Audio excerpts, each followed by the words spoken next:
The law never saved anyone. All it's ever done has been to condemn. That's actually its job, to condemn. Right there it says, the law worketh wrath, to show the lawbreaker that he's got a real problem. And then he says, for where no law is, there is no transgression. Later in Romans 5:13, he'll say the same thing. Sin is not imputed when there is no law. Do you know what the leftist solution for reducing crime is? Legalize everything.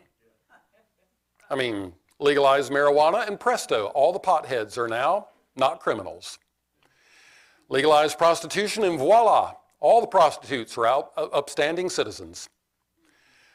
Grant amnesty to all illegal aliens and open our borders and ta-da, no more criminal border crossers. See how easy that is?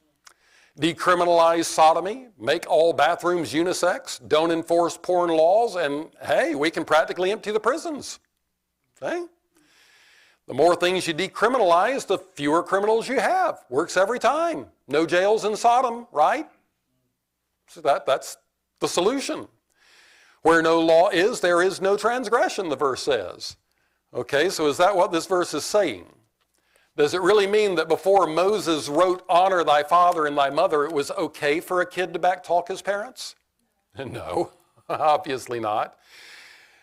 As long as there wasn't a law against something, did God not care what people did? Well, I haven't made a law, so it really doesn't matter to me. It doesn't bother me what they do. I haven't made a law about it. You think that's how it worked?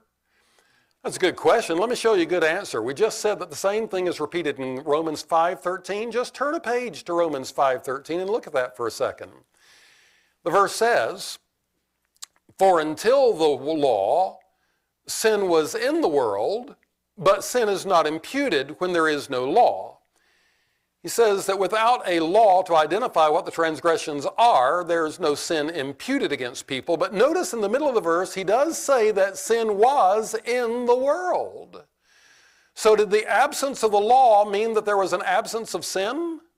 No, not at all. Obviously not. It doesn't mean that people weren't sinning. It just means they weren't aware of it. In fact, in the very next verse, in Romans 5:14, he makes a very powerful point to demonstrate this. He says, nevertheless, death reigned from Adam to Moses, even over them that had not sinned after the similitude of Adam's transgression.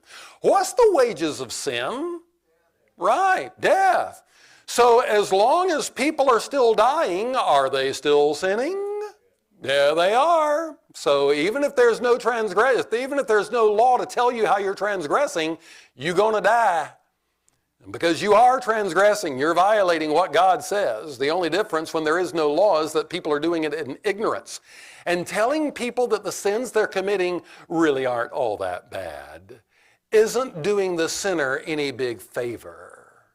Telling him to go ahead, it's okay, it's not wrong if you don't think it's wrong, and soothing his conscience to sin, there really are no victimless crimes. The wages of sin don't go away.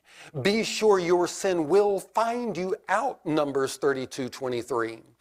People say, well, if two adults consent to do whatever they like, then they're not really hurting anybody. They're hurting God. They're hurting their own consciences and each other's. They're contributing to the spread of disease. They're contributing to pregnancies that will either end in abortion or single motherhood or become orphans, and none of those are good solutions, and some are worse than others. They're often violating sacred vows and jeopardizing relationships and betraying their family obligations. They're undermining the institution of marriage. They're corrupting the culture. They're cheapening the sanctity of the marital union. The whole point of the law is to open our eyes to the wrongness of sin